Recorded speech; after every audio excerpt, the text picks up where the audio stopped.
Salut à tous et bienvenue sur expériencedegeek.com.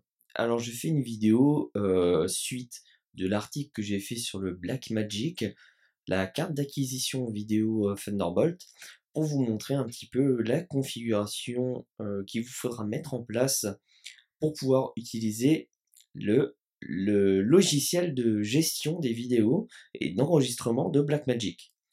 Alors la première chose à faire, ça sera de télécharger la dernière version du logiciel, donc en vous rendant sur Blackmagic, il suffit d'aller sur support, et là vous choisissez macOS X, Select Product, vous prenez donc le Intensity, et dans votre produit vous choisissez soit le Shuttle, soit le Extreme en Thunderbolt, donc moi je vais prendre par exemple le Extreme, vous faites cherche, et là vous tombez directement sur la version desktop vidéo 9.6.8. Alors en fonction de quand c'est que vous regarderez la vidéo, forcément il y aura peut-être des versions un peu plus récentes. Moi à ce jour c'est la dernière version qui est disponible sur le site. Donc vous la téléchargez, vous l'installez, vous redémarrez, et vous aurez dans votre dossier application Blackmagic Media Express avec deux autres applications juste à côté que moi j'ai supprimées personnellement, qui ne me servaient absolument à rien. Alors pour la configuration, il y a une chose importante, c'est que par exemple sur PS3, il faudra acheter un câble UV. Donc c'est un câble de plusieurs couleurs. Alors je vais vous montrer à quoi ressemble un câble UV, pardon. Alors je vais taper câble UV Sony.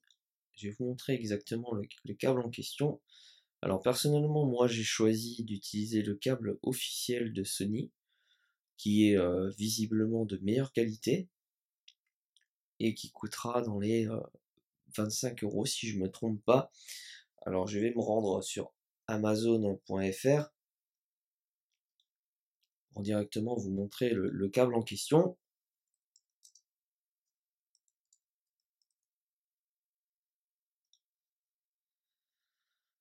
Voilà, donc il fait 26 € le câble, c'est celui-ci. Donc, comme vous pouvez le voir avec les connectiques en or, et c'est Sony qui fait ce câble-là. Donc vous avez au niveau des couleurs une correspondance qui n'est pas bonne d'ailleurs, je viens de m'en rendre compte. Donc vous avez au niveau des couleurs un câble avec 3, 4, 5 câbles, 5 connecteurs de couleurs, un vert, un bleu, un rouge, un blanc, un rouge. Alors il y a une chose importante, c'est que vous avez normalement, si je ne dis pas de bêtises, encore un blanc. Alors attendez, je vais regarder.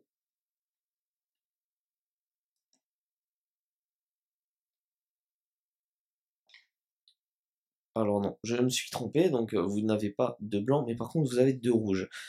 La chose importante à savoir, c'est que sur les deux rouges, il y en a un qui gère le son et un qui gère la vidéo rouge. Donc le signal rouge. Alors il ne faudra pas vous tromper, il y a bien marqué pour le son, en fait c'est le câble blanc et rouge qui gère le son. Il y en a un qui gère le côté gauche, c'est le câble blanc, et le son est géré avec un câble rouge pour le côté droit. Donc pour cela, il faudra donc vous brancher directement sur les connecteurs de Blackmagic, directement sur votre boîtier d'acquisition vidéo. Et ensuite, il faudra procéder à un petit réglage sur la PlayStation 3. Donc il faudra brancher le UV d'abord sur votre télé, et je vais vous montrer directement avec le logiciel. Donc le logiciel Media Express est déjà lancé chez moi. Je suis connecté sur ma PlayStation 3. Donc il faudra vous rendre tout à gauche dans paramètres du système, non, paramètres d'affichage, excusez-moi, dans paramètres de sortie vidéo, et là vous choisirez composante des terminales, vous ferez droit, et ensuite vous réglerez comme ceci votre signal de sortie vidéo. Donc vous choisirez le 576p, le 720p et vous ne choisirez pas le 1080i et le 1080p. Alors pourquoi? Tout simplement parce que c'est une question de compatibilité avec le logiciel de Blackmagic Media. Le 1080i pourrait fonctionner. Honnêtement, le 1080p chez moi ne fonctionnait pas. Donc le 1080i pourrait fonctionner. Le seul souci, c'est que la majorité des jeux PlayStation 3 ne sont compatibles qu'avec le 720p. Alors ça veut dire qu'à chaque fois que vous lancerez le Blackmagic, quand vous serez sur le menu, vous serez en 1080i ou 1080p en fonction de votre configuration. Et une fois que vous aurez lancé le jeu, si vous ne changez pas la résolution sur le Blackmagic Media Express, vous ne pourrez pas voir l'image de votre jeu. Alors pour une question de facilité, j'ai préféré me mettre en 720p, histoire de ne pas avoir à changer la configuration du Blackmagic à chaque fois. Donc une fois que vous avez configuré ça, vous faites la sortie audio sur un câble optique ou directement sur le connecteur rouge et blanc. Moi c'est ce que j'ai choisi. Donc ensuite il faudra activer. Donc je ne vais pas le faire étant donné que je suis déjà. Une fois que vous aurez réalisé donc cette procédure, il vous faudra brancher les câbles directement sur le module de Blackmagic, sur votre carte d'acquisition vidéo. Et ensuite, je vais vous montrer comment régler la carte pour afficher les images. Parce qu'il y a un petit réglage à faire assez compliqué quand on ne le connaît pas. Donc il faudra vous rendre dans le menu Pomme, Préférences Système. Ensuite dans Blackmagic Design. Donc là, la connexion de sortie, vous allez choisir HDMI et Component. Si vous êtes en UV. En set input, vous prenez Component vidéo et Analog RCA audio. Vous mettez vous décochez le Remove Field Jitter when video is paused et vous laissez tout le reste. Vous ne touchez à rien d'autre en fait. Une fois que vous avez réglé ceci, vous pourrez vous connecter sur Blackmagic Media Express. Vous allez dans Préférences et vous choisissez en projet vidéo format du HD 720p 59,94. Alors pourquoi 59,94? En fait, c'est la seule résolution qui fonctionne avec la PlayStation 3, c'est d'avoir 59,94 images par seconde. Donc FPS, c'est des frames par seconde. Bien entendu, si vous décidez de mettre le menu en 1080i, il vous faudra choisir le HD 1080i 59,94. Ça me paraît tout à fait logique. Mais cependant, comme je vous l'ai expliqué juste avant, si vous choisissez de mettre le 59,94 en 1080i, il vous faudra à chaque fois aller dans les réglages du Media Express pour changer la résolution d'écran entre votre jeu et votre menu de PlayStation 3. Une fois que vous avez choisi ce menu-là, si vous voulez bénéficier de la qualité HD et ne pas tuer votre disque dur, parce que les vidéos font en qualité incompressed, donc qui n'est pas compressé, ou en QuickTime Apple ProRes 4444, vous allez avoir un fichier de 10 secondes qui va peser à peu près 8 Go. Donc pour éviter ce genre de soucis, moi j'ai fait des tests et ce qui me paraît être la meilleure solution, c'est le QuickTime Apple ProRes 422 HQ. Alors pour avoir ces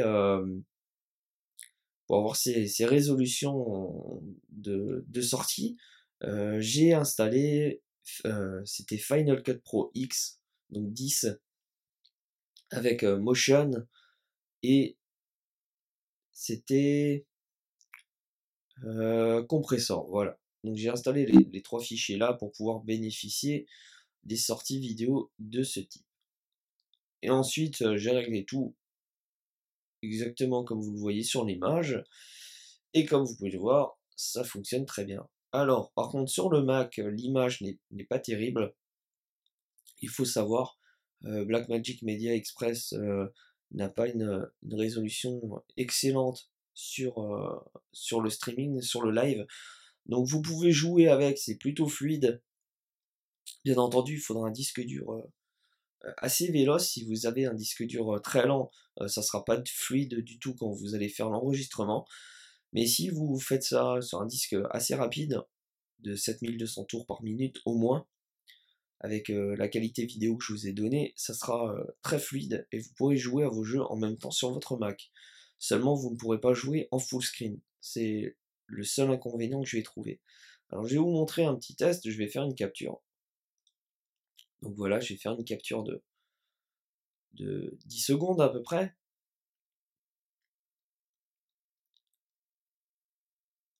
Voilà, donc le premier fichier est une capture de 10 secondes. Maintenant, je vais changer la résolution. Je vais me prendre le 422 par exemple. Je vais refaire un enregistrement de 10 secondes. Comme vous pouvez voir, ça rame un petit peu plus, j'ai l'impression. Voilà. Maintenant, je vais changer le format. Je vais prendre le LT. Comme ça, vous pourrez voir la qualité de la vidéo et en même temps la taille des fichiers en sortie. Donc je vais faire 10 secondes, c'est pareil. Maintenant, je vais choisir dans les préférences le 44-44, la plus grosse qualité qui existe sur l'enregistrement. Donc là, ça rame clairement, comme vous pouvez le voir. C'est pas trop fluide. Et surtout, ça va faire des fichiers extrêmement lourds en sortie. Et enfin, je vais choisir le DVC Pro HD pendant 10 secondes.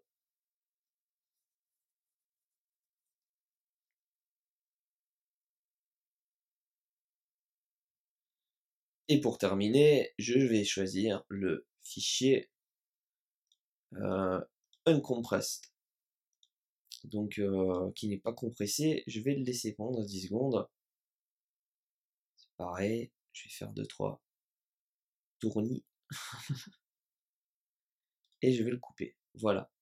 Donc maintenant, je vais aller dans mon Finder.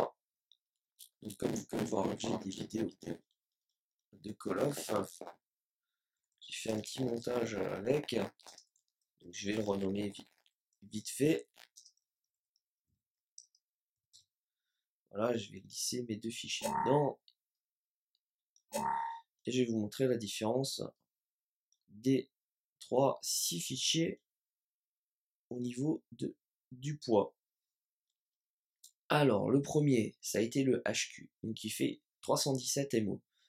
Le deuxième a enregistré à 214 MO. Le troisième, 151 MO. Le quatrième a enregistré à 1,44 Go sur le disque. Le cinquième, 150 MO, pardon. Et enfin, le dernier a enregistré 1,17 Go sur le disque. Donc celui qui m'a pris le plus de place a été le Apple ProRes 4444 avec 1,44 Go.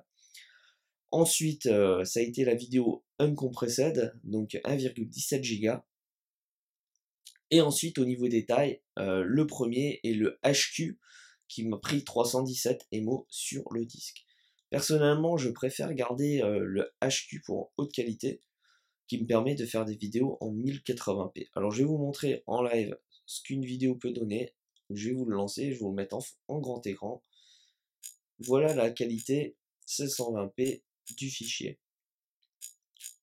Donc ça, c'est pour la version HQ, comme vous pouvez le voir. Maintenant, je vais vous montrer une autre version qui est un peu plus lourde. Un fichier pas compressé, par exemple. Alors, comme vous pouvez le voir, ça ne change pas énormément au niveau de la qualité vidéo, je trouve. Et enfin, on va prendre le Apple ProRes. Alors, c'était la version 3 ou 4, je ne sais plus. Je crois que c'est la version 4, 151 MO. Donc, c'était la version 4. Voilà, donc c'est la Apple ProRes 4444.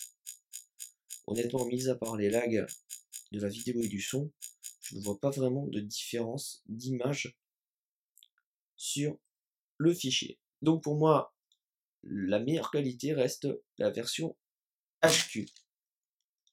Donc là, je vais supprimer les fichiers. Voilà. et je vais me remettre en préférence 422 HQ. Ensuite, il vous suffira donc de choisir le dossier de sortie vidéo, de cliquer sur capture et de recliquer sur la capture pour terminer l'enregistrement. Puis, une fois que vous aurez fait l'enregistrement, il vous suffira de le monter avec votre logiciel de montage préféré. Par exemple, avant j'utilisais iMovie, depuis quelques temps maintenant je m'amuse avec Final Cut Pro 10, ce qui est vraiment une petite merveille dans le montage vidéo, et de monter vos prouesses sur PlayStation 3, vos tests de jeu directement sur Mac.